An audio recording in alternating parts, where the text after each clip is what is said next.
This is Ray Mooney's Wild World of Wet Shaving. Let's begin.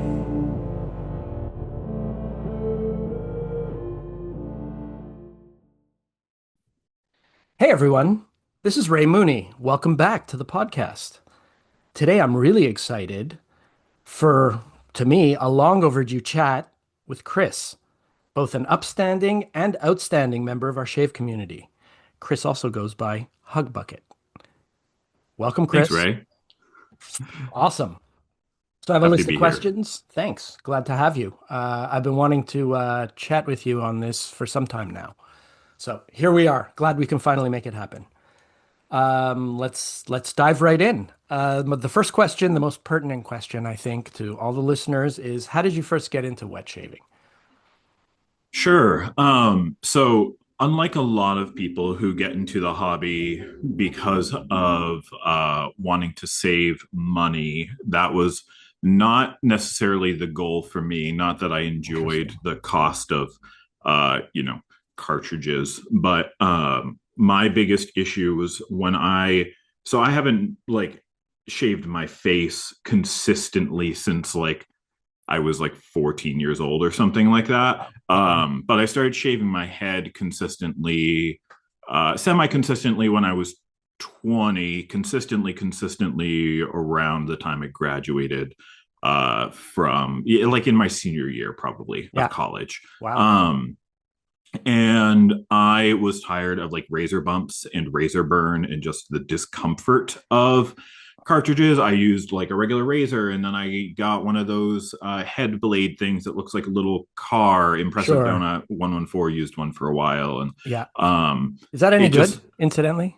As another bald man who shaves his head, I've never tried one of those. it works. It makes it easier. Okay. But I think part of the issue with making it easier and faster is especially if you're not using the MacGyver version that Donut was using, where he Right. had, you know, maybe two blades on there. You're, you know, ripping through, and that's going to give you razor burn. And I had Right. it pretty darn bad, even when I was being careful and slow. And so I did what any, you know, cusper millennial Zoomer does and Google it and go on Yeah. Reddit and see what people say. And I saw that wet shaving could be an option. I saw all the arguments for, you know, one blade, and as Marcus likes to say it, the gradual reduction of hair. And I started doing that. I got some cheapo set off of Amazon or something like that and started Yeah. using Parasso green soap, and it worked really great for me. And I continued to use just that for quite some time. And I started getting into actual kind of the hobby of it, I guess, after my father-in-law passed away. So he had gifted me a couple of soaps. And they were just like RazorRock ones. They weren't anything fancy, but it was Right. definitely like, you're a beginner, here you go. Sure. Um, That's and still then a when step he, up. That's a step up oh, from sure. foam. And yeah. Okay. Yes. And when he passed away, I was inundated and overwhelmed with what my mother-in-law called my inheritance, which he was probably a step under Jeep, but a step Oh, over really? many people. Yeah, like he Okay. had One of hoarder those. tendencies. Um, and so there was a lot. Yeah. And anyone, people might remember, I like found out that Shave Bazaar was the place to sell stuff. I was overwhelmed. I had no idea what I was doing. Sure. I sold a bunch of stuff that I now wish I could go back in time and not have sold, because Right. I didn't know. I mean, like one of the first things to sell was the first grapefruit that I just Oh didn't really boy. like the scent of. I smelled it and Sure. I was like, I'm not going to use this.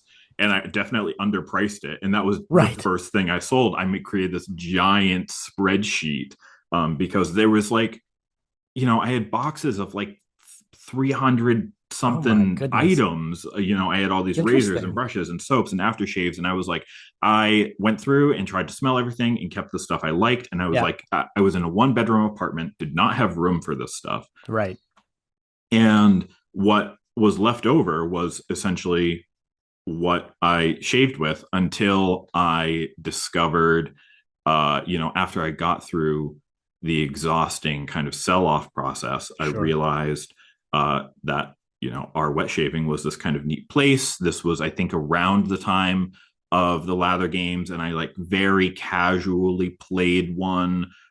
This would have been, I guess, 4.5 years ago or something like Okay. that.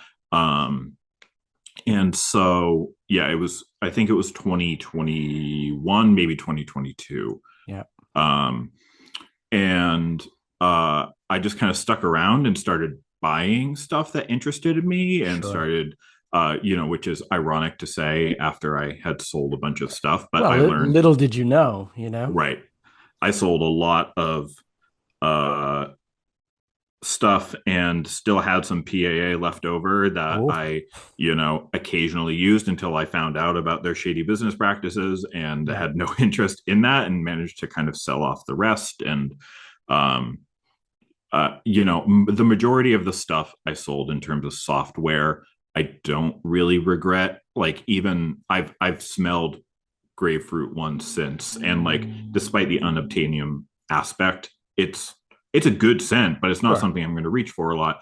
What I do regret is I had a couple of Chiseled and Hound back when he went by that darn Rob Oh, yeah. brushes Sure. that were like really nice brushes that I Yeah. didn't know what I had. Right.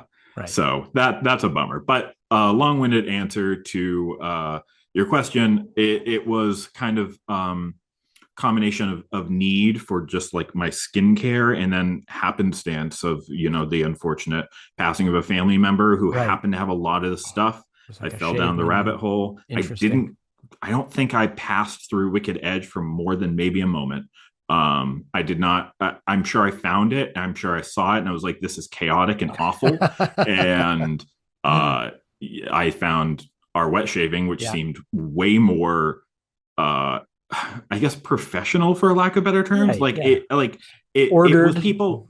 It was people who knew what they were talking about. Right. Unlike Wicked Edge, which is just where every newbie goes, and I wasn't looking to like ask a question that gets asked every other day. Right. I wanted to just talk to people and connect with people who actually like were engaged in the hobby and went kind of all in, and that Sure. seemed the place to go. Absolutely. Absolutely. And so have you been a member of the community ever since? You sort of Yeah, joined and never looked back? That's yeah, great. yeah. And I mean, more casually at first, and then Of course. very quickly just fell down the rabbit hole. Yeah. Like I said, I think lather games was the thing that really brought me in. I thought it was very fun and Sure. funny. And that first one I barely played. The second time I kind of tried, but didn't know what I was doing. I don't remember how I placed, but not terribly, but not great. And then Yeah. obviously Fast forward I to went now. really hard Yeah. the 2 years following that. That's right. Now lather game champion, wearing the crown, right? Yeah, for now, for Yeah. now. The listeners can't see, but Chris is totally wearing a crown right now. Yeah, Lather and games I'm crown. Yes. holding the The trophy trophy, that that too. Yes, of Prius course. made. Yes. Awesome. That is great. And now, Discord, and we've actually met in real life a couple of times. A So, couple times, a yep. man who's devoted to long drives to meet up with other like-minded shavers. So, fantastic. Now I have to ask about your username. And I'll just say that my partner, rants and raves about it because I talked to her about my online life, of course. And Hugbucket, just it's so evocative, so warm and friendly.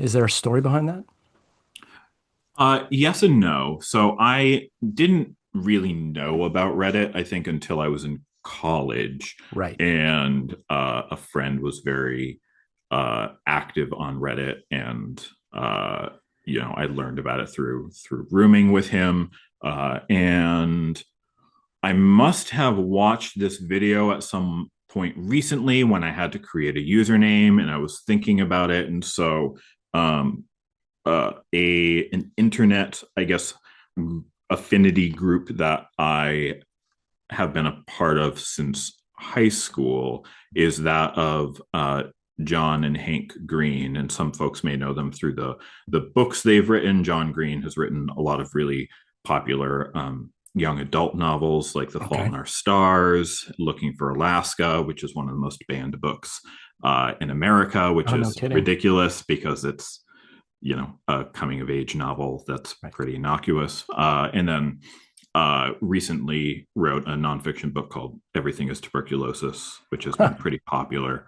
And then his brother Hank Green, has co-created these educational YouTube channels, SciShow and Crash Course, which a lot of young people know about because it's like in classrooms everywhere. Anyway, before all that, they had this YouTube channel that they still have called Vlog Brothers, and they make videos back and forth.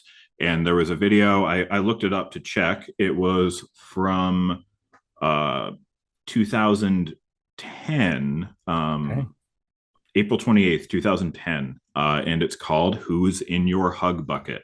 And it's a Hank Green video, and it was National Poetry Reading Day. He read a favorite poem of his, which is Hug of War by Shel Silverstein, which was a Yeah, favorite of mine when I was a kid as well. And then he just kind of stream of consciousness goes from there and talks about, who's in your hug bucket. So the idea is your hug bucket is the bucket that all of your hugs go into. Hopefully, we have a lot of them. And then, there's people that you want to give those to. So I sure. liked this sentiment, Love that. of kind of kindness, love, empathy. I have always been a I love you sort of friend and family member. Right. And a sensitive person, and so the idea of that resonated, and it was like, all right, well, let me make this my username. And of course, hug bucket with all the vowels was taken, and so I had to shorten it, Sure. and here we are. Yours is way cooler though. The lack of vowels is a thing, you know. Yeah, It's a trendy, popular thing. So that's a fantastic answer. I love that. yeah, it's a cute video if anyone wants to watch it. It's less than 4 minutes long. Definitely going to send it to my girlfriend because Yeah, I think she'd love it. And this being the day after Valentine's Day, perfectly appropriate, maybe. yes, Or certainly. or I'll save it for next year. That's only 364 days away. My good sir, do you have a favorite razor and why? So my favorite razor that I own is probably the Eldroar RM. I don't know how the Eldrarum, yeah, MM24. yeah, yeah, Yeah, the MM24. I think it's a great shaver. I think I'm probably also biased because I really enjoy supporting friends and community. sure. So I think that's that. I have used other razors that give me a smoother shave, but they're the big fancy expensive ones that I just don't happen to own, Right. because I think I've only just recently started to hit my max when it comes to soaps. Like I just can't like fit more on the shelf anymore without feeling badly about myself. And so Sure. now I'm starting to think about uh razors, but Razor, right. So, yeah, and so like I think I'm probably going to get um a what is it, a vector, is that the one that I was gonna say, yes, the yeah, Blackland Vector with the yes, AC blades. yeah, because I Um, just ACs are really good head shavers. yes, And that's probably going to be the next one. I'll wait till they do the Black Friday thing again next year when absolutely. they always take the amount off. But in the meantime, I mean, I've tried everything, including Sure. for the lather games, a straight at this point on my head. And Amazing. I think a DE and a single edge gem style is just fine. Yeah. It's like maybe not always the most comfortable thing in the world, but it's what I have always used. So I'm pretty Sure. used to it. Oh, But yeah, I agree. Yeah. As a head there's some shaver. nice fancy razors I'd like to get at some point that would probably end up ranking higher. But for now, of what I own, that's probably my favorite. I hear you. Vector, I was lucky enough to win a Vector as a Lather Games prize, actually. And Mm, before that, I had no notion of what that was even. I had tried like a shavette, an AC blade shavette, and sure. really hurt, not on my head, on my face, and sort of hurt myself nicely with that.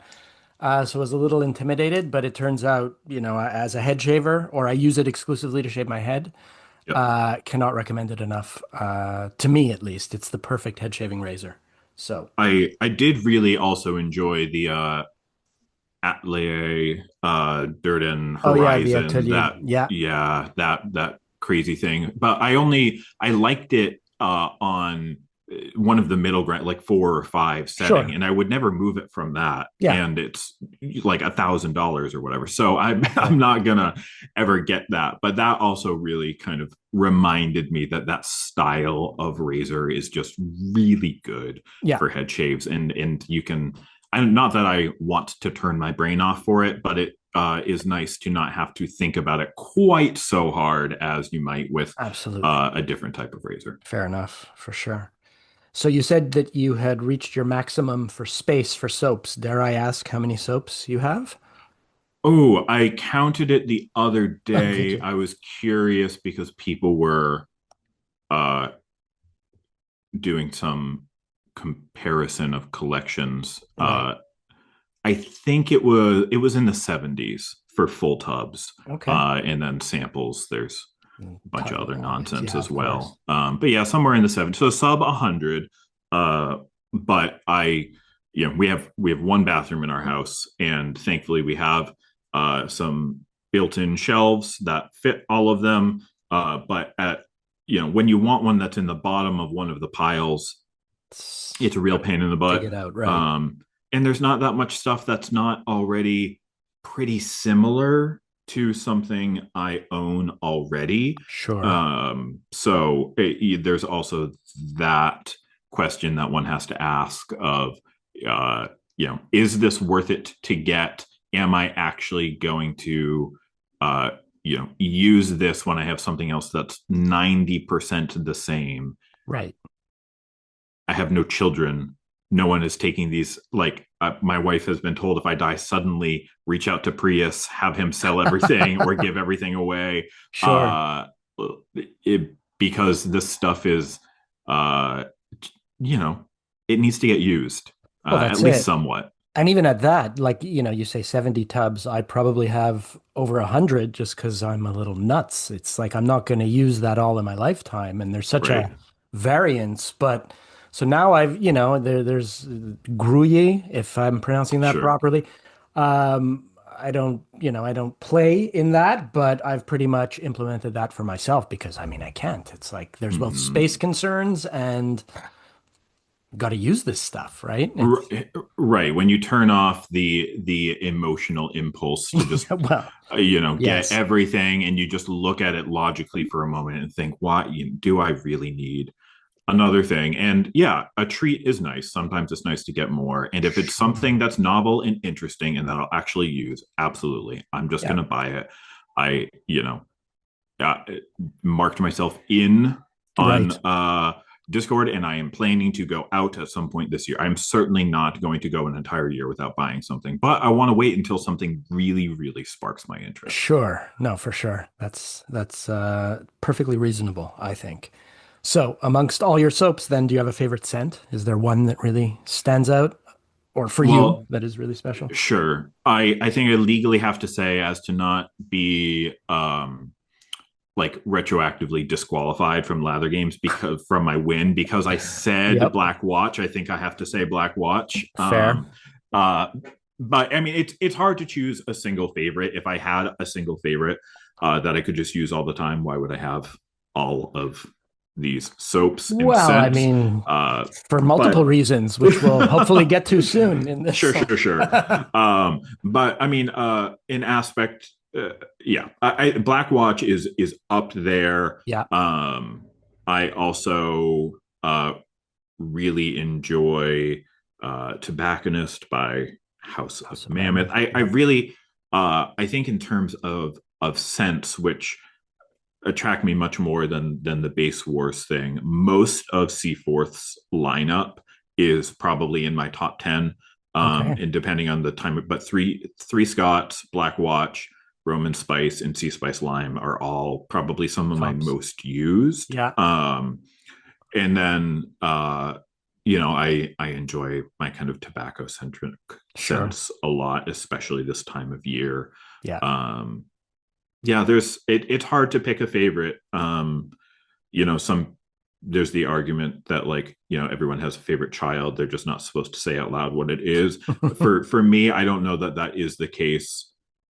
Uh, and if like gun to my head, I had to choose one thing to keep, it would be difficult for me to choose because Sure.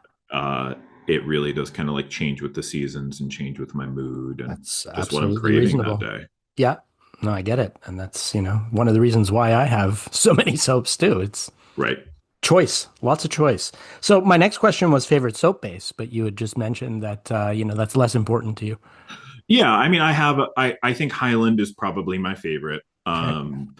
And I also am a really big fan of the mutton tallow Stirling base, which is why Yes. I've continued the Shepherds of Stirling thing. Yeah. Uh, because I think, especially for one's money, it is a really great base. And then K's Agreed. Bubbles Premium is also, I like the softer bases overall. Yeah. The mutton tallow one is a little bit of a an outlier there because it's harder than my other favorite bases, but the like cushion that it gives is just so nice. Phenomenal. Yeah. Yeah. Yeah. I actually, well, Jeep helped me out, but the Brut dupe that they just, the Irish Moos in mutton, Mhm. was glad to pick up a couple of those because, yes, their mutton base is spectacular. Agreed. Would you use another man's used soap?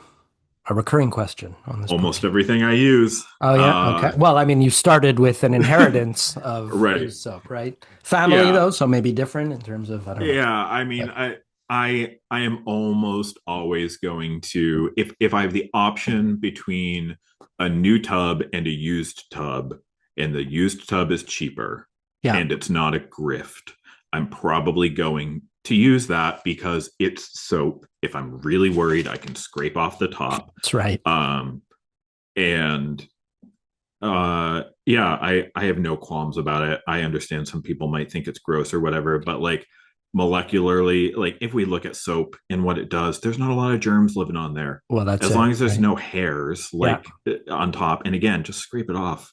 I'm not worried about it. I agree. Also, people, please like wash and scrape your soaps before selling. Be polite. Yes, that's always a great point of advice because gross to get someone else's, I agree with you on the used soap thing, but if there's hairs or, just old Yeah. lather on it, less appealing, of course. Here's another question, new to this season. Would you shave live on Instagram? I I Not, would. not, sorry, just to caveat that, not counting sort of hidden videos that you need to do for the lather Oh, right, games or right, what right. have you. Yeah, I would if it was for like charity or something like that, and it Okay. was actually, getting some actual money for, more than 10 or 15 bucks for a cause. Yeah, But otherwise probably not, simply because there's only so much of my face I can put out there online before something gets connected to my real job, and I already get bullied by the teenagers I work with enough. I don't need me interesting. shaving online as extra ammunition. Right. But yeah, I wouldn't do it for fun. That doesn't sound like uh, uh, something I would be in a position to do again, unless it was for charity or for, I could imagine a world where some sort of massive lather games stunt could happen. Sure. That's fair enough. And that's actually a great segue, if you don't mind us talking about your day job. Sure. You're a therapist, right? Yes. How long have you been doing that? I have been a licensed clinical social worker since 2022, Okay. but I've been working in mental health since I graduated from my with my bachelor's, so that would be Yeah. 2017. Cool. And Amazing. I've been in my in a role as an outpatient therapist, doing kind of what people think of as therapy uh, for about 3 years now. Yeah. Prior to that, I was doing in-home work. A great deal of my background is doing crisis response work, but I've been what in office where people come to me therapist for about 3 years. Okay, great. So as a therapist, can you not help but see everyone as mentally ill in some way? That is not the lens through which I see the world, nor Good nor the answer. lens, yeah, nor the lens through which I see my clients, for what it's worth. I think Of the course. um well, I appreciate you saying of course, but I think there's people that do. Really, The eh? over medicalization Yes. of of mental health and physical health. If you're a primary care doctor and you're looking at your patient walking in the door simply as a collection of symptoms or a collection of diagnoses, you're going to miss something, and it's dehumanizing. Sure, I was going to say, So, where's the humanity there? Yeah. right, and unfortunately, it certainly happens, and it happens within mental health as well. Right. But it's not that I'm ignoring symptoms or pretending like diagnoses don't exist. I bill insurance. People need to have a diagnosis in order to have their insurance pay for therapy. But yeah, I mean, when I go out in the world, yes, I certainly see traits and symptoms that make me think, wonder what's going on there.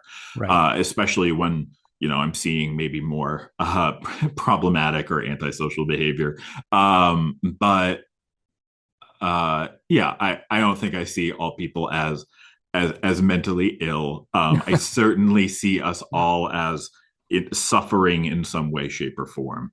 And whether that is in a way that therapy could help with is often a good question to ask. But also, many of us are suffering because of things occurring in the world that suffering or some sort of unpleasant emotion is the appropriate response to that, Right. because Fair when enough. there are atrocities occurring, in one's life or in one's community or whatever it might be, to go through the world and saying, "Hey, I'm happy, everything is fine," means that you're either ignoring it or you don't care.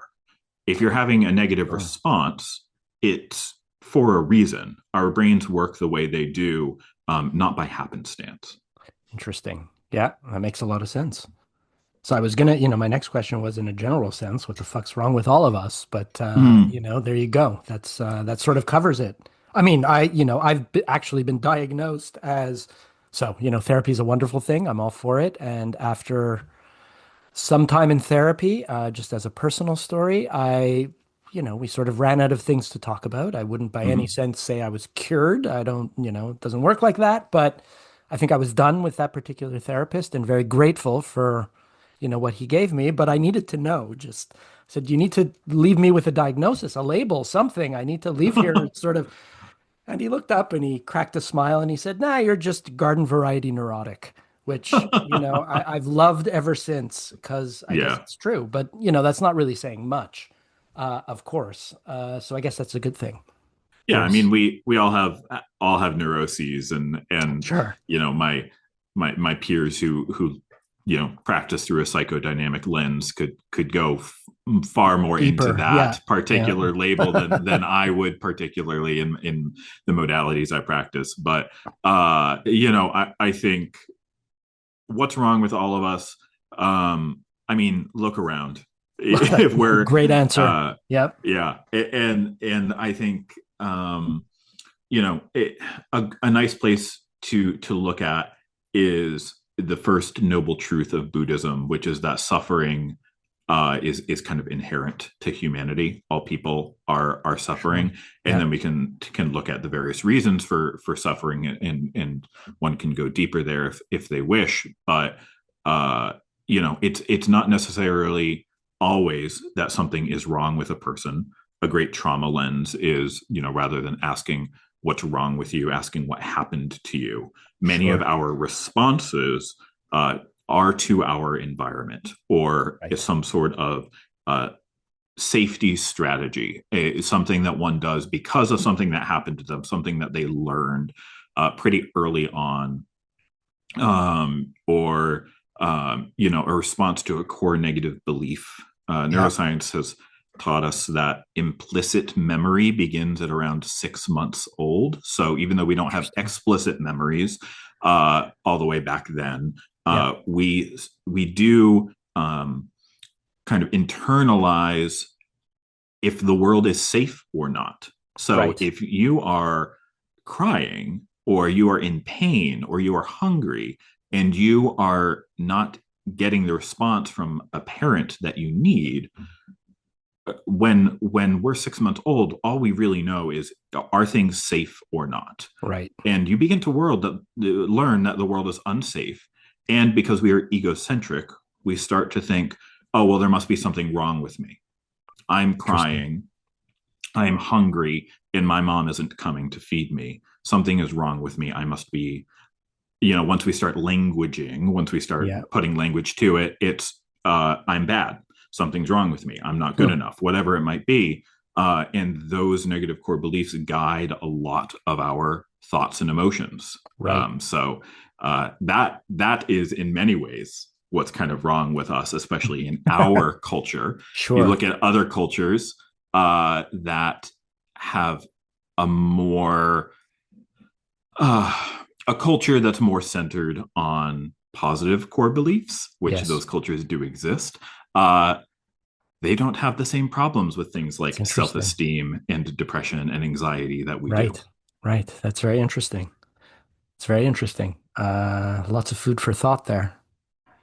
Um, wow. And also a good segue to talk about there was an event that recently happened on our wet shaving where I didn't know him, but apparently a longtime customer had a complete public meltdown, Yeah. and which led to a showdown with, one of the nicest guys in wet shaving, artisan Rod from Stirling Soaps. How does that fit with any cluster B disorders that you know of and treat? I won't speak to the cluster B traits Right. without knowing the person.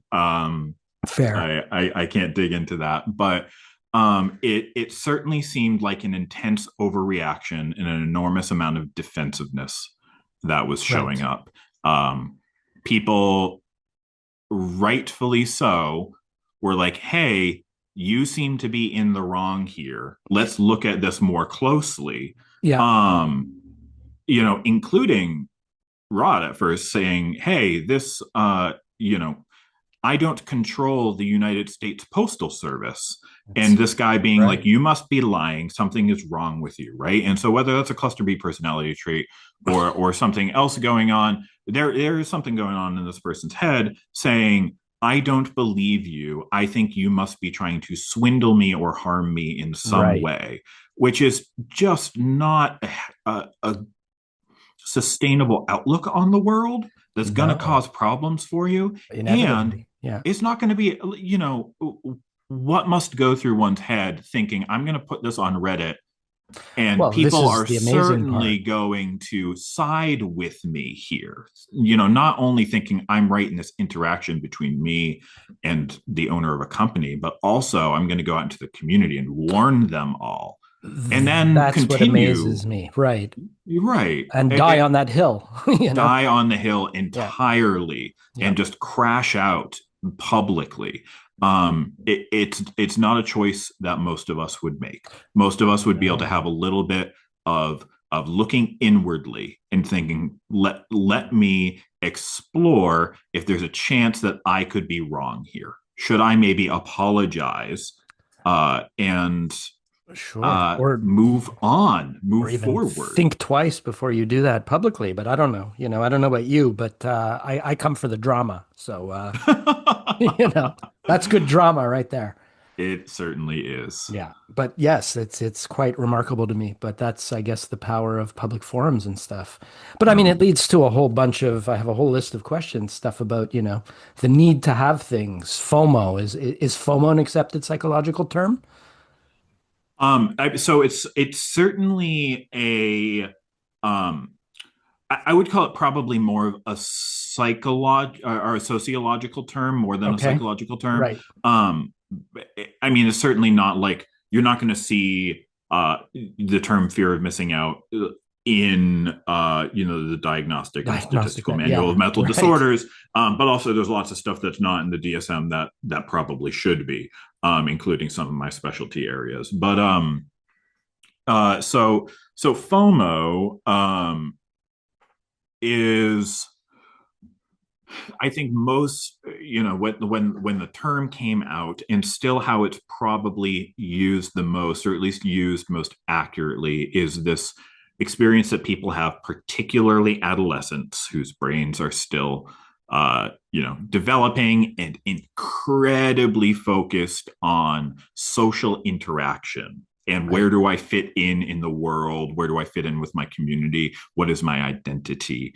Yeah. I mean, social media is just like a scourge on the adolescent brain, It sure and that is. is kind of where FOMO came from. This idea of, there's two things going on: the actual fear of missing out, and Yep. then the behavioral response to that, which is, let me check Instagram again and again and again, and or Right. like, quote unquote, cyber stalk this person, look at all of their posts, look at everything that they're doing.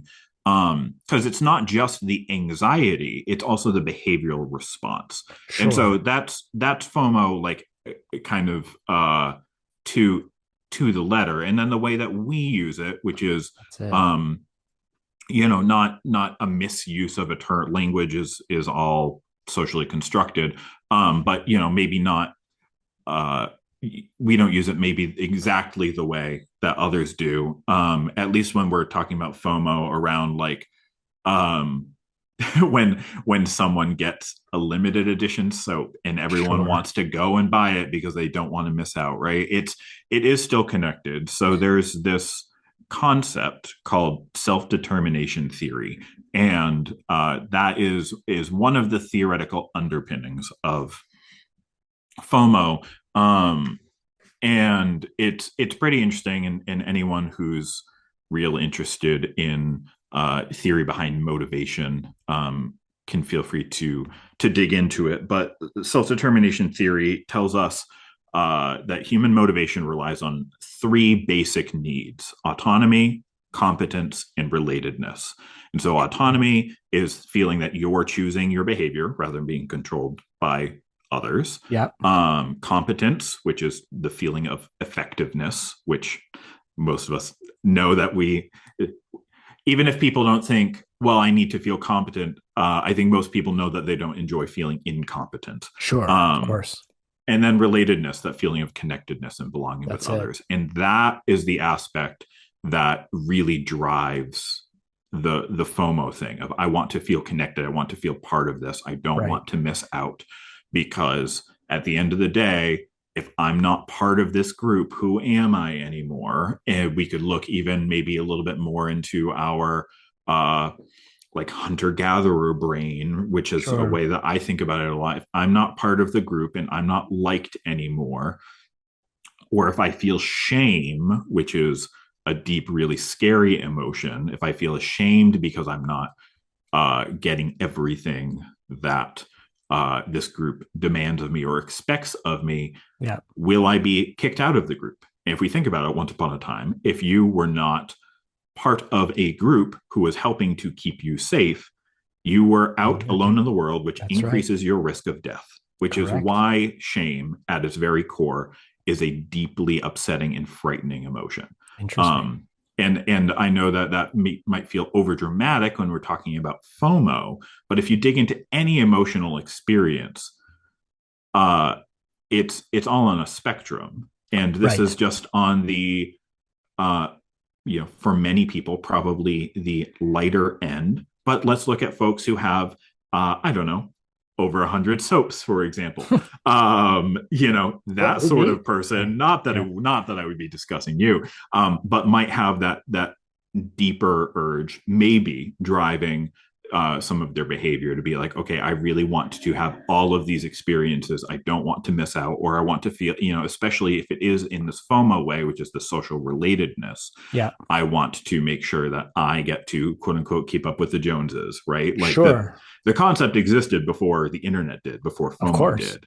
We Oh, of we course. all we all want to be connected. We all want to fit in. We all Right. want to have the cool shiny car that other people look at and know that we're doing okay. And that Of improves course. our sense of self, at least Sure. on the surface level. And I mean, if you have the most soaps, then yes, you're the most okay, right? Or Right. that's yeah, Yeah, right. which Of is course. which is why not to call him out, but why Jeep is the most okay out of all of Why us, he's the because king. That's it. he has the museum.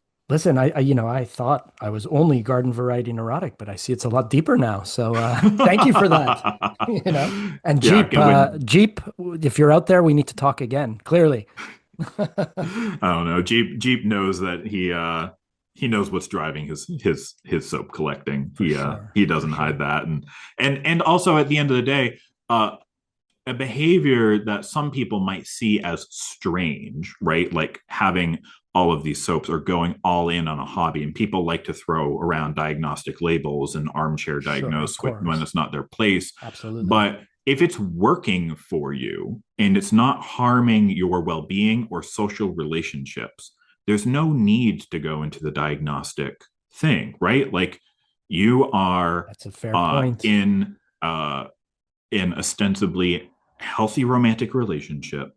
You're a functioning professional. You seem pretty happy. So there's no need to go down that, right? If it was Right. causing a rift in your relationship or you were feeling constantly inadequate or something like that, yeah, that's a reason to go to therapy and talk Sure. about it Yeah. and dig into what's there. Um, but just because the theoretical underpinnings are pointing to certain patterns in human nature Yeah. doesn't mean that there's something inherently wrong with all of us. That's very graciously put. And maybe we should even repeat that because that's the perfect justification for all of us, obsessive shavers out there.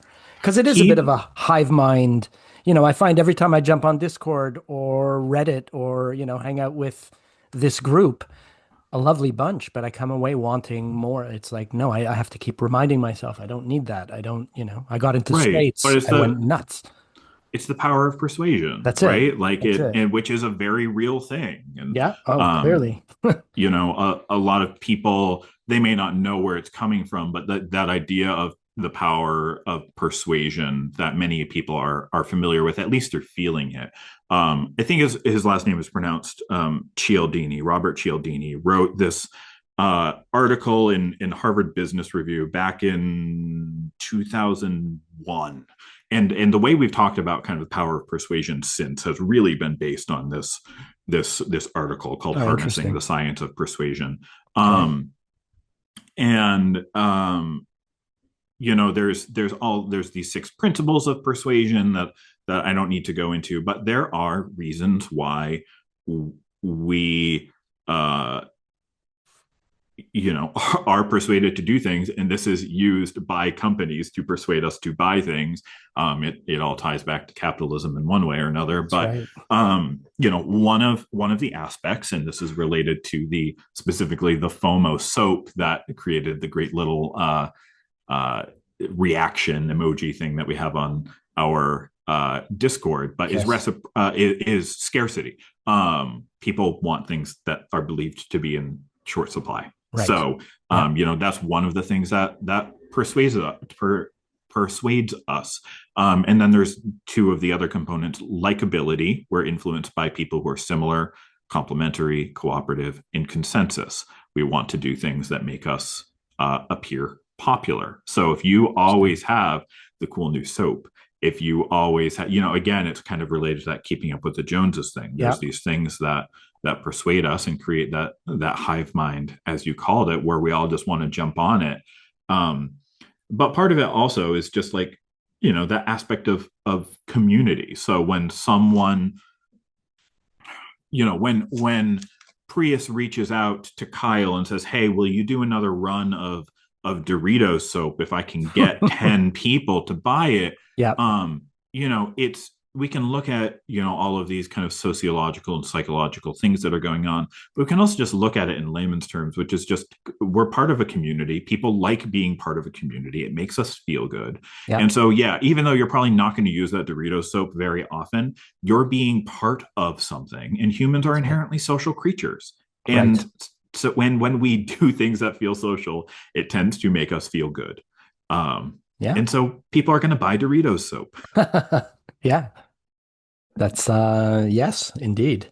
I didn't. I don't know. I've never tried it, but I would Oh, too. in my opinion, you're not missing out. I'm sure I'm not. I mean, you must have at the Magrin meetup a couple of years ago when Cowzilla had the That's "You yeah. did this." I Yep. mean, that was truly like vomit inducing. It smelt a little like vomit, actually. Yes. It did, Yeah. but I was gifted a smush of remote learning, Yeah. and boy, oh boy, I might still have. I don't think I used it. It's not pleasant, No, I mean it's a novelty thing, but again, like you said, it's part of this, exclusive club of only a few people who have this really weird thing. right? So speaking of which, I mean, again, a great segue. This conversation's been Just full of speaking great of segues. novelty, yeah, Well, no, so the question is, what does it take to win the lather games? But I mean, part of that is you will have one of two or one of one prize for that, right? That sure, is still in development, I believe. Um, yes, for yes, those very that much still in development. Um, And for those that don't know, on the odd chance that someone not from the Discord or our wet shavings listening to this, the lather First of games is all, welcome, yes, welcome. I welcome. don't know why you're listening to this, but welcome. Well, because you're smart and you want to get into this community and feel, connected to other people. So there you There you have it. You you go. There you you said it all, go. right? The Lather Games is a secret internet shaving game amongst us Redditors on our wet shaving, full of great camaraderie, prizes, and fun, I should say. And the winner really takes all, is lauded and, bowed to and respected at least for the coming year until the next Lather Games, and has their choice of prizes. And one of the prizes is a custom fragrance, which is quite something. And Yes. there you go. So, I mean, back to what does it take to win the lather games? It's quite Um, quite a feat, in my opinion. it is quite a feat. I think it is a number of things, one of which, as with most things, is luck, because you can be great, Sure. but if you're playing against Prius, it doesn't It's matter how tough. great you Right. are because you were unlucky enough to go against him. Which of course Onion and I have both experienced second place against him, Yes. uh, despite doing, I think, pretty darn well. Oh yeah, Um, maximum effort for sure. and so yes, effort is another aspect of it. Understanding the rules, having a certain understanding of social dynamics, Yeah, what people find entertaining, being a very important. strong writer, planning at least somewhat, either by having an already too large den of soaps and aftershaves and fragrances, or trading smushes, Yeah, and one of the benefits of the lather games as it exists now is we have that calendar, and it's, there's saying I don't have something that fits is not an excuse to not use a theme soap, sure. because there are so many generous people, including me, who Yeah, will send you everything you could possibly need. that's it. Writing something worth reading and engaging is on you. Right. But fitting the theme uh, is doable. The challenges sometimes a little bit more challenging, uh, because they're only told day of, but most of them don't involve things that most people don't have some sort of access to. And if you don't, get creative. Normally, That's if you're it. creative enough to make a judge feel like, yeah, they pretty much hit the challenge despite not having, XYZ. Specifically what they needed. Yeah. Right. So creativity is another aspect. I think that's a Not huge being, aspect, the creativity part. Yeah. certainly, and not being afraid of doing something embarrassing online, because this is That's yeah. this is it, it's a silly internet shaving competition, and if you think, oh well, I'm going to be embarrassed, or I feel insecure about doing whatever it is, like shaving in your kitchen, right? The number of people I see on that day saying, I didn't shave in my kitchen because I don't want to disrupt the flow of my house, or I don't want to upset a family member or something like that, like Sort of the and whole I point, really. yeah, Like and I said. like, okay, then wake up an hour early. If it's Right. really going to be, if your relationship dynamics are that unsettled, which is not my place to judge, then wake up an hour earlier than your partner or spouse and shave in the kitchen then and clean up. And then there's no problem. Sure. And you can still find some way to make that an engaging write up. I do think, however, for those who are partnered or living with someone, having support from that individual, and I talked about this on the the Lather Games winner announcement podcast. Podcast, right? I think that's a big thing, and I think that's something. If you look at the most recent winners and second placers of the last several years, people have.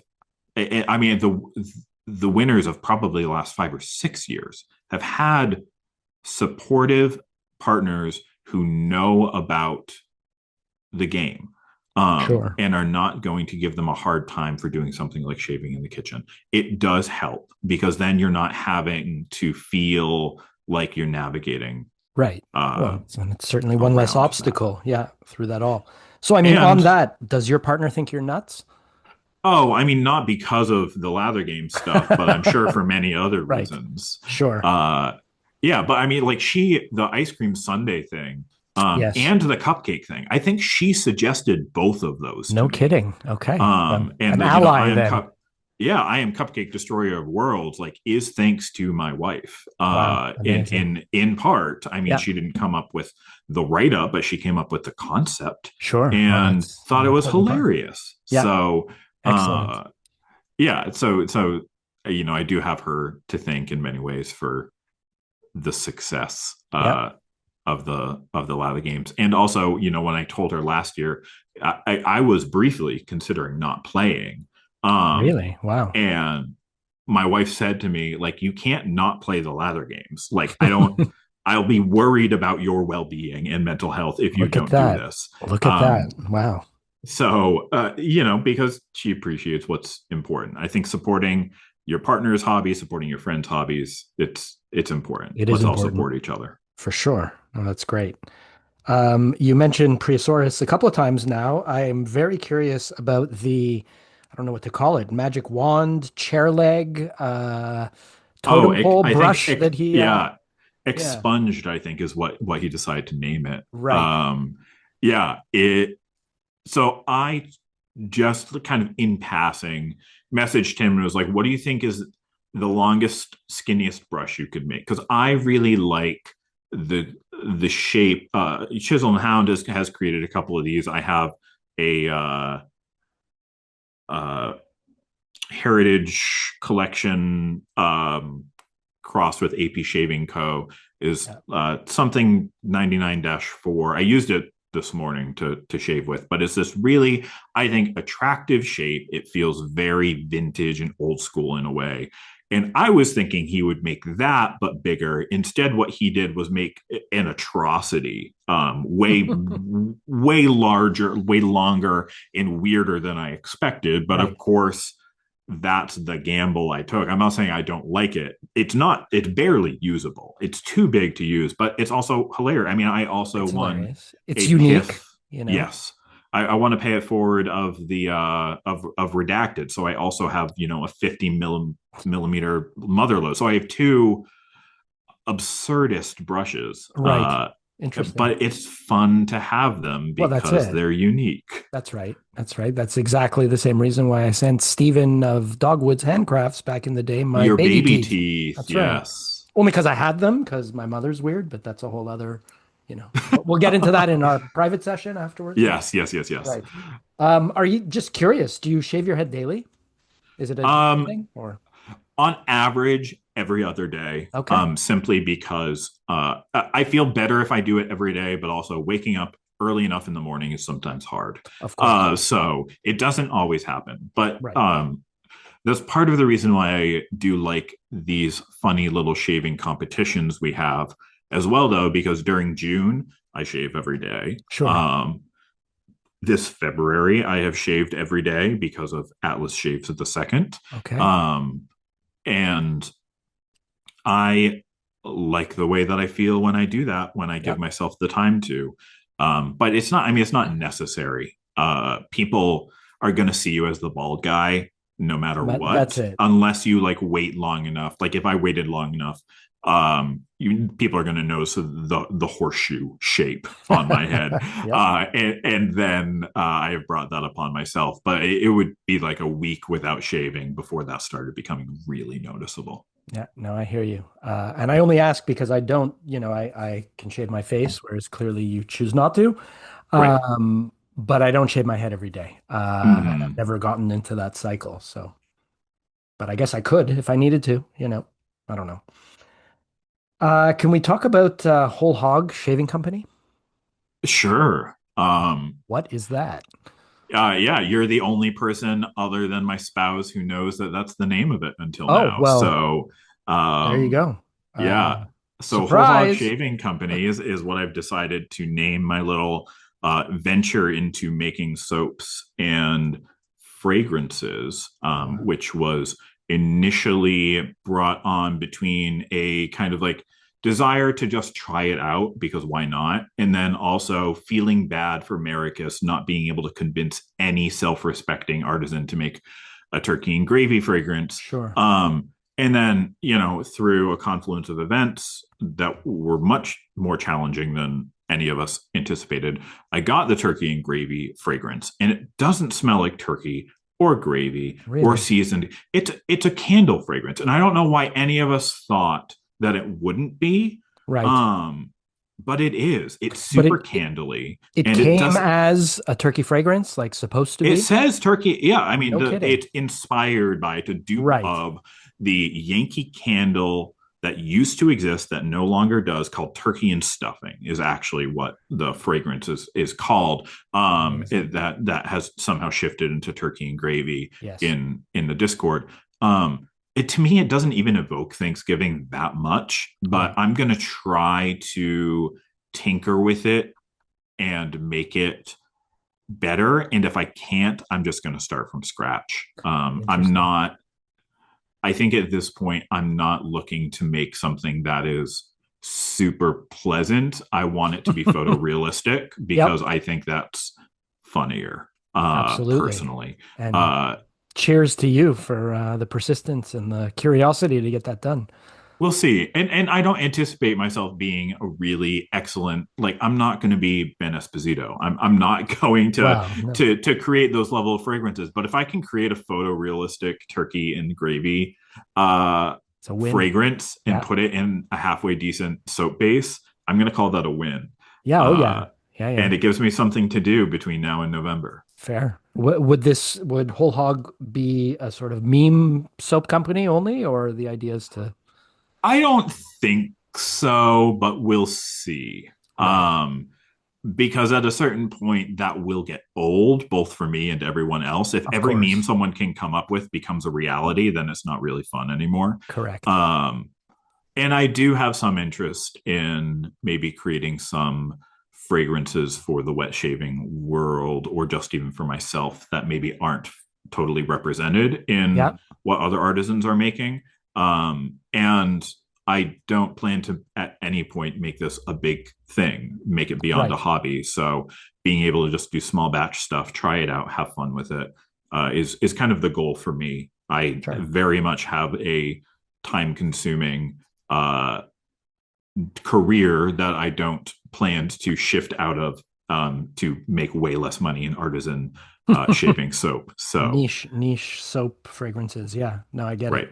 right. Still fun that you were sort of bitten by the bug, or I don't know what to call it. Well, That, that's why I called it whole hog. That name kind of came to me because of what it represents. I mean, going whole hog right. into it, Yeah. into something means going all in, Sure. which so many of us do in this hobby and other hobbies. And I have in like every other hobby I've ever done, this is just the one that has stuck the most. Interesting. I Okay. think in part because it also serves a purpose. That's it. I either have to shave or I'm going to have hair that doesn't look very good, so I Right. choose to shave, and I might as well feel comfortable and smell good while doing it.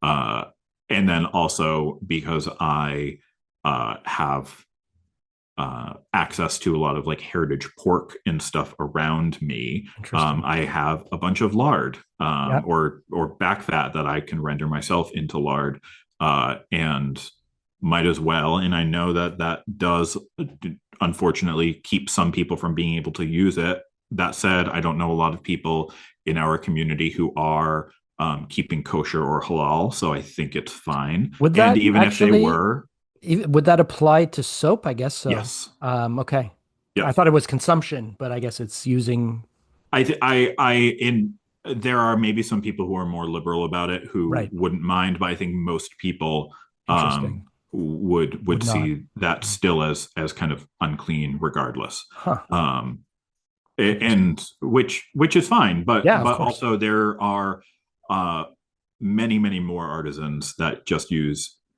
beef tallow, or are making vegan products or Right. whatever that Yeah, folks can use. So I feel okay about it. for sure. And it's unique. No, I think it's great. And I'm looking forward to see what the offerings are, more than just, turkey and gravy. Excited for that too, just because it's so funny. Yeah, Wouldn't that be we'll neat if you we'll can? we'll see. The base is in the works.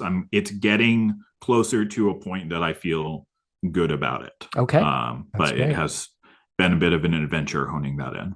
For sure. And that you're in Maine, right? Yes. So interestingly, Maine borders Quebec, where I am. Hmm. I've been a couple of times, but just down, the rural routes right over the border because I'm a motorcycle Sure. rider and Maine has some beautiful riding. Um, Tell me about what's fun there. I don't know much about the state of Maine, the great state of Maine. I love Maine. I love northern New England. I've lived in all three northern New England states at Okay. some point: Vermont, New Hampshire, and Maine. And this Yep. is where I've settled. And I think there's a lot of aspects I love about it. I love the historical aspect of New England. I live in a house that was built over 200 years Oh, ago, wow. and most other places in the country, aside from New England, Amazing. you're not, and then kind of the, Virginia, Maryland area, you're not going to find buildings that old. That's right. So that nature of it, I think, is really special. The literal nature within the state Yes. is is beautiful. There's a lot to see, a lot to hike, a lot Yeah. to explore, and I've found kind of my own community up here and It's great. friends, and it's also close enough to my family and in-laws that if we need or want to go see them, whether it's for holidays or whatever, we Yeah. can. That's great. As opposed to what I think is probably the other uh, beautiful place that captures my attention, which would be like the West Coast, but that would mean having to take a flight anytime we want to Each see time. family, and Sure. that's not ideal. Right. Right. Got it. Have you been there for a long time in Maine? That is? Um, yeah, I mean, a pretty long time, since 2018, so Okay. slowly coming up on 10 years. Yeah. Um, That's yeah, great. I went to school in Vermont, or went to college Yeah. in Vermont for my undergrad, and stuck around there a year after, and then decided to transplant to Maine Got because it. Vermont is as beautiful as it is, especially in northern Vermont where I was living. It's a little bit of a bubble, having to drive at least a couple hours to get really Anywhere. anywhere Yeah. other than where you are is rough. And the Burlington area is wonderful and beautiful, but sometimes you want to explore doing a little bit more than just rural stuff. And now I am uh, an easy drive to uh, to Boston, to Okay. places in New Hampshire. Yeah. Could stick an extra hour on there and go down to Rhode Island or wherever if I need to get to southern New England, For sure. and that is nice as well. Or even come up north into Canada if you dare. if I dare, Yeah, it's tough. I mean, Maine is easily the largest geographically of the New England states, and I think people sometimes uh, who are in southern New England forget how big Maine is. But you know, sure. it's about a 6 hour drive from north to south, and so Is it for really? me, Wow, that is big. yeah, for me to get to Canada, it's quite the hike, and it probably makes almost more sense to drive to Vermont around the mountains and then up there Up there, because sure.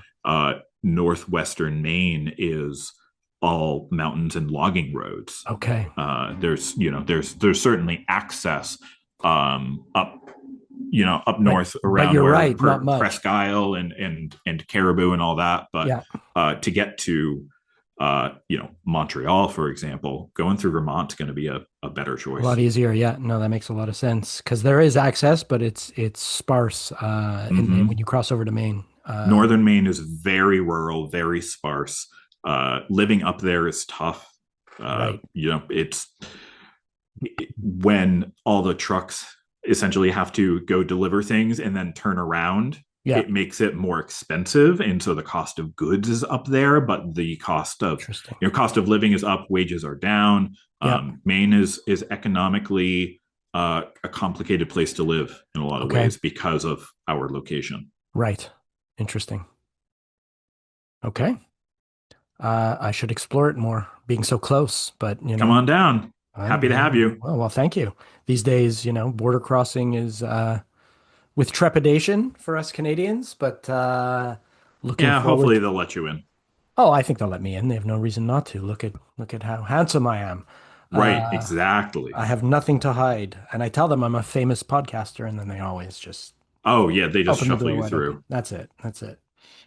So, any future plans for world domination, or at least a second Lather Games crown Oh boy. World domination, possibly. That's always a in the maybe. works? Yeah, For lather games, uh, I will be involved in some way, shape, or form. yeah, But I think it takes a particularly conceited type of person to go for it and win twice. right. Uh, We won't mention names, but no, yeah, no, I hear wouldn't what you're saying. possibly mention it. Yeah, No, so my thought process, it did make sense that Prius went through it to twice because of the kindness of his first win and giving the House of Mammoth prize to Onion Miasma. right. If he had taken that prize for himself the first time and then went the second time, you are simply just doing it for fame or notoriety or stroking your ego or something, in my Agreed. opinion, which is Yes, what I would be doing if I went hard and tried to win again. It is a lot of work and it is a no lot of doubt. fun, but at a certain point you're just kind of being a jerk and taking it away from other people. Yeah. Like if Prius went for a third time, I give him a hard time for you know being a coward and backing out, but in reality it would be fairly impolite if he played and tried to win a third time because uh you do got to give other people a chance, and if people feel like, well, I have no shot at winning because Prius is going to win again or Hug is going to win again or whatever, they're probably not going to try as hard. Well, that's it. It and sort of ruins it. Yeah. and people have talked about how they feel like the golden age or whatever was back in 2020 and 2021. And although I don't disagree that that's when like engagement was really up, largely because of the pandemic, I don't think that we have to continue being on like a downslide, but we do need to make sure that competitions like this feel open and accessible to other people. Of course. And people being like, well, I can't get higher than second place because I know Hug Bucket knows how to win. That just wouldn't be fair. No, that doesn't, that sort of ruins it. Absolutely agreed. And, And I'm happy often to not be the person who ruins things for other people, like a certain dinosaur. fair enough. That's it. I hear you. I hear you. And, often cases you segue into judgeship or judgedomhood, or I don't even know. I like making up words. Being a judge in the lather games after you've won it or after you've, participated enough times. Any plans to do that? We will see. Okay. Yeah. Yeah, I think there's everything's on the table. Fair So enough. there's various gaps that I think could be filled. And there's always the opportunity to just be like, uh, you know, Broken Jaw or Cosmo Barber before him and just play it your own way, which I Yep. think is a fun way to do it as well. So we'll see. It's certainly refreshing. Okay. I've never really ranked too high. I don't even think in the top 10, maybe just cracked the top 10. I can't even This remember. could be your year, Ray. It's a lot of effort and I do have a busy life and a lot going on. But yes, on the flip side, I'm also still waiting for an invitation to become a judge because I would happily do that. But we'll see, just From what I putting it out understand, there. I Yeah. don't think the invitations tend to get sent out. I Oh, think it's no. more Oh, about you ask someone, and if ah, you are, if you are someone who comes with enough knowledge and connection to the community, right. and they're in need of judges, I think that's probably the way to do it. Fair enough. Okay. I didn't even consider that, but good advice. Good advice. Um, any other advice to quell my impending sense of doom? Um, Seek help? No. Sure. Yeah, I'll charge you my friends and family rate of five Fair hundred enough. dollars an hour. Okay. I'm No, down. I think the impending sense of doom, as I said earlier, a certain aspect of it is based in reality. Right. Whereas the state of our various I don't know, sociopolitical contexts is pretty fraught. Yep. But I think the greatest thing that I could tell anyone and give kind of the elevator pitch version, without doing full therapy, would be there's a lot to say about mindfulness, which I recognize to a lot of people who are listening to this who may have grown up in some level of hyper masculine context where Right. mindfulness sounds like woo woo stuff or like hippie stuff. I hear you. I grew up that way too. But mindfulness does not mean having to meditate. It does not mean having to go through to some mindfulness retreat. Mindfulness is in its essence being in the moment. And I would argue also creating space and opening up to your internal experiences. We put in a great amount of energy trying to push away unpleasant emotions. Yes. Um, and there's a nice little metaphor I like to use, which is if you imagine that you are finding yourself in a game of tug of war with an emotion, um, and often the stakes feel like there's this large chasm, and you are each on opposite cliff sides, and you're trying to pull each other into the chasm. You're trying to make this emotion go away, and it feels like this emotion is trying to destroy you. We're playing this game of tug of war, and we often forget that there's an option to just drop the rope because we Right. feel like we can't just let this emotion be over there. And so if the emotion behind the impending sense of doom is anxiety or fear or sadness or whatever it might be, being able to say, hey, that's going to be there. Why is that there? Is that helping me in some way? Is there a reason why my brain is uh, having this emotion show up? Okay, well, I'm feeling an impending sense of doom because I don't feel in control of aspects of my life. Well, that's true. There are a lot of aspects of your life that you're not in control of. Why do Yes. you feel like you need to control those? Are there ways to live your life and live your values in a way that feels rich and meaningful? Control what you can and figure out how you can either accept or influence the rest. Right. And to say, hey, this anxiety is going to be here for a little bit, instead of fighting with it and not being, actually active with my family and friends or spending time doing things that matter to me, or even just being in a sense of peace. If I'm going to fight with this emotion, I don't know, man, it doesn't sound like a good way to spend one's time, at least not to me. So, there's a lot that goes into that and practicing that and learning what that actually means for any individual. Sure. But that's what I would say. Is Great that the answer. impending sense of doom, in at its core, it makes sense that it's there, but Yep. you are probably making it bigger than it needs to be, That makes sense to me. which is probably more of an answer than you intended when you Well, asked about it. yes, it was a little tongue in cheek, but I love it because I think that, these days maybe many of us are feeling this impending sense of doom, especially if you tune into the news and all of that. So great answer. Well, and that's the thing. I have this a sign in my office that says something to the extent of like, do you want to feel worse about yourself? Do you want to feel more anxious? Do you want to have an impending sense of doom? Try social media. Come on in, Right. fuck yourself up. Yep. And it, you know, it, our brains didn't.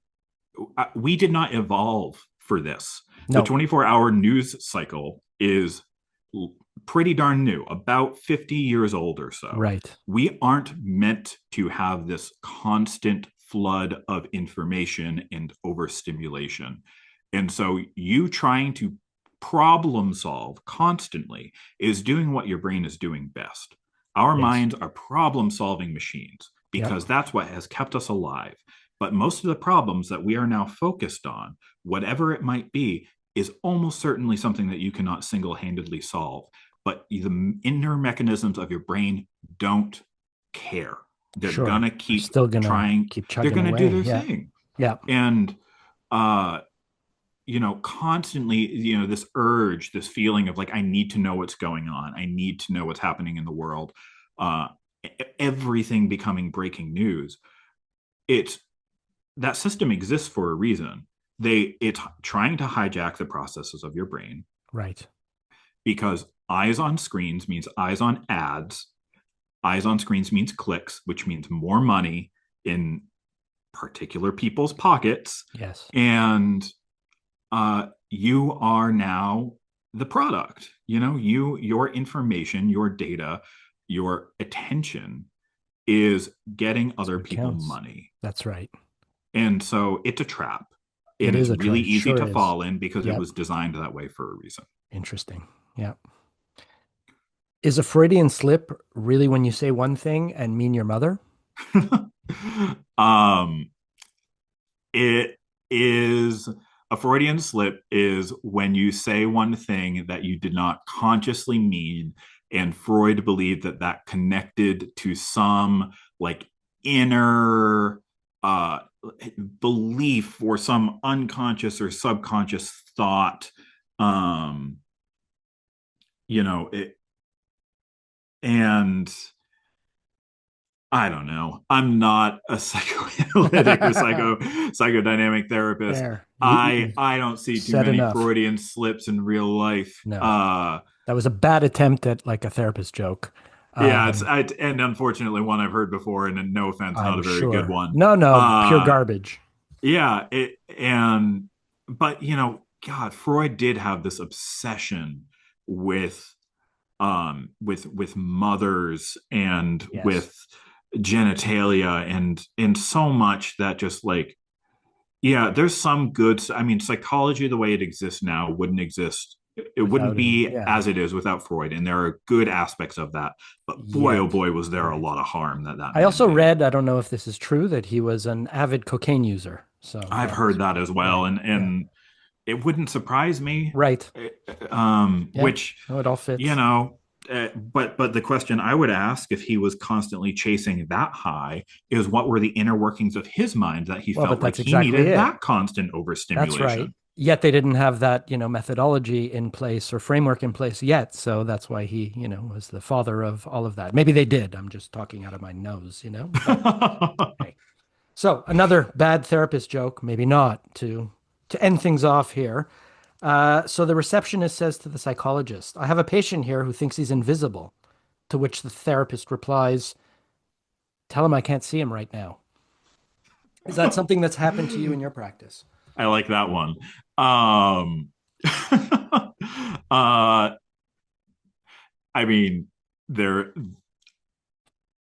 at the core of the joke, which is like, would I like play along or do a tongue in cheek thing? Absolutely, because Sure. humor is necessary.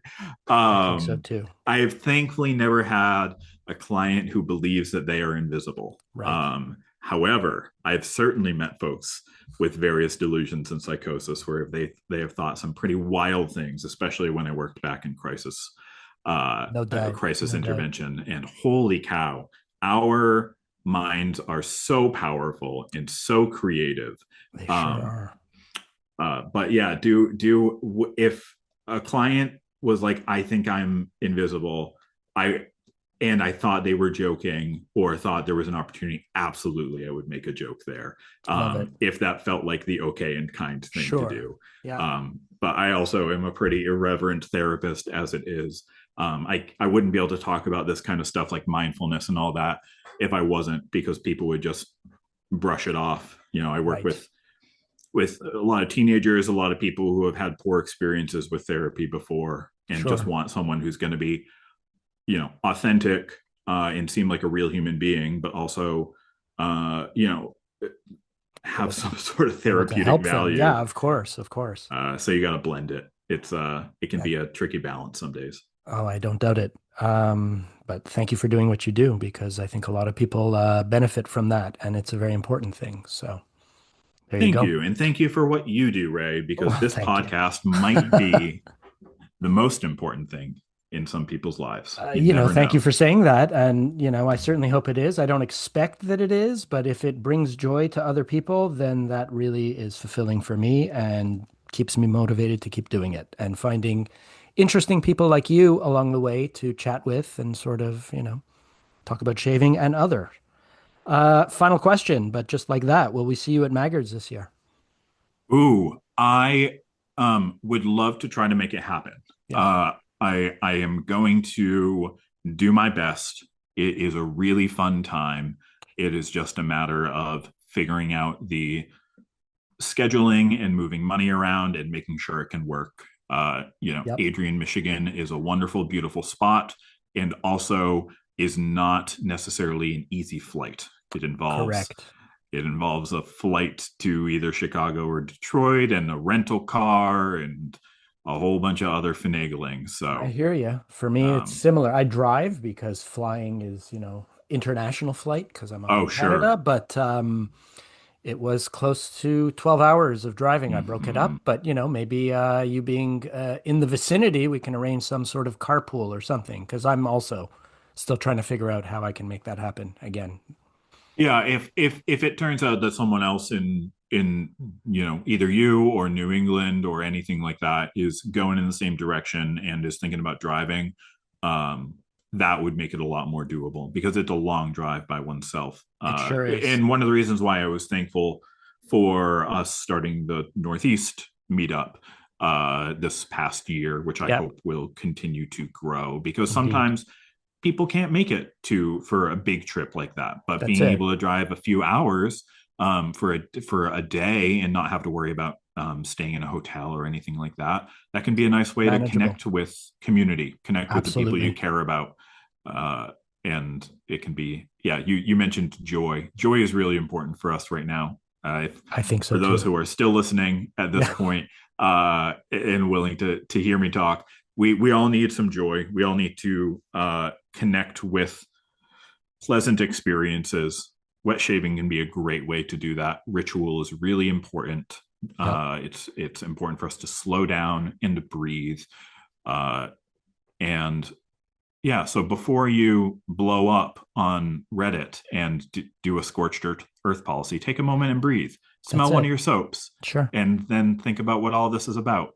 And it's all, about self-care too. So I couldn't agree more. And really extremely wise words to end this off from the knowledgeable and insightful Chris, Mr. Bucket, if I may. Not the case. Um, Chris, thank you so much for taking the time to do this with me. It's been truly a pleasure. And I look forward to the next time we can meet in person. And until then, keep it up with that soap company, Whole Hog Shaving. I really am hopeful for, a turkey scent soon in my future, as are many others. It So will thank happen. Thank you, Ray. The fantastic. pleasure's all mine. All right. And thank you also always to the listeners for tuning in, and we will See you next time on Ray Mooney's Wild World of Wet Shaving.